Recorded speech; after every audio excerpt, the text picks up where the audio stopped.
这是一种默契吗？今天要聊老油条，我们俩就同时穿的这么素的一个颜色，对，生怕别人说我们油，你知道吗？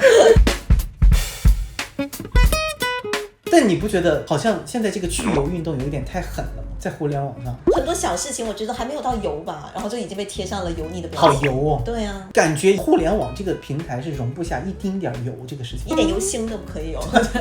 要全素。对，纯素。最近看黄晓明那个电视剧，就说他又有去油的演技，我觉得他每隔2-3年都有这么一波，一会儿说他油腻到不行的老油条，一会儿又说他演了一部戏，我忘记那个时候就说他去油了，然后演了《琅琊榜》说他去油了，你看现在演了这个又说他去油了。他应该是这样子，一上综艺别人就说他油腻，然后一演电视别人就说他清醒，就一直徘徊。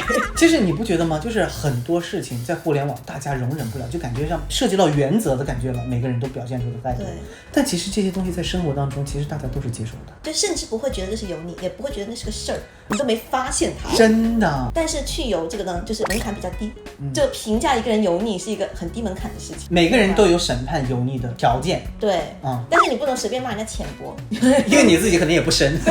因为找不到一个论点来说他说的这句话特别浅薄，或他这种演技很浅薄，你没有立足点。但是说油腻的话，你只要一句就说他好油腻，就成立了。好惨，我觉得被骂油的人真的很惨。对啊，我只是就是眼神有点魅惑，怎么了吗？说油腻的对立的就是清新嘛，清流。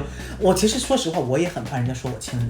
对，我觉得清流这件事情，个人感觉绝大部分都是装的，没有什么真的清流。而且表扬你清流也是低门槛的一种表扬方法，就是直接可以说你好清流，也不用说具体的什么事情。好像说你清流你就高级了一样，我是特别怕人家这样的赞美的，因为我感觉这种赞美是捧杀，因为他没有一个成立的根基，你懂吗？他只是在于说，我说你清流，你就清流。因为清流和油腻都是一种氛围。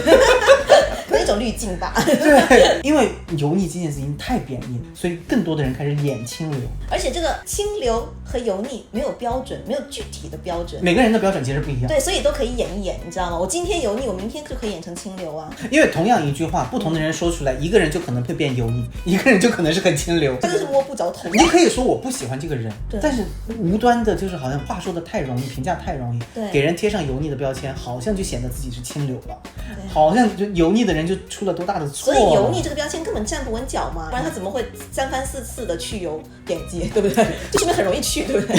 然后再说到生活当中，老油条、油腻这种词，其实我觉得每个人其实都在执行这件事情。其实说白了就是世故圆滑，社会多元，情商高。对。但是你说别人油条就油条，干嘛要加个老字？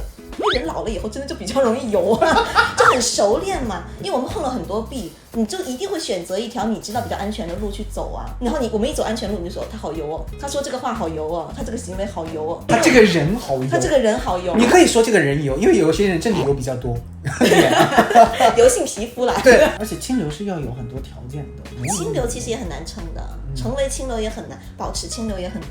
因为清流是最容易被打脸的事情，我们也在某种程度上是清流，你相信吗？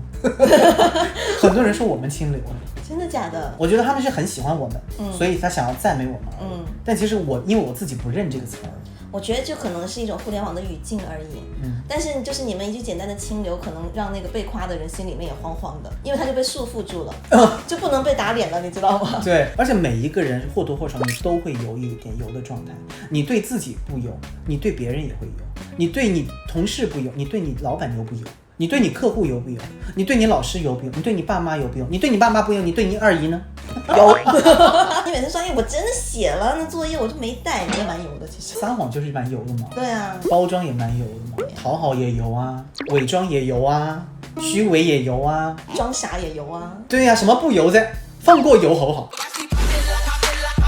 我们现在放过油不上水对吧？这人好水啊，还是要水油平衡嘛，对不对？才健康嘛，是不是？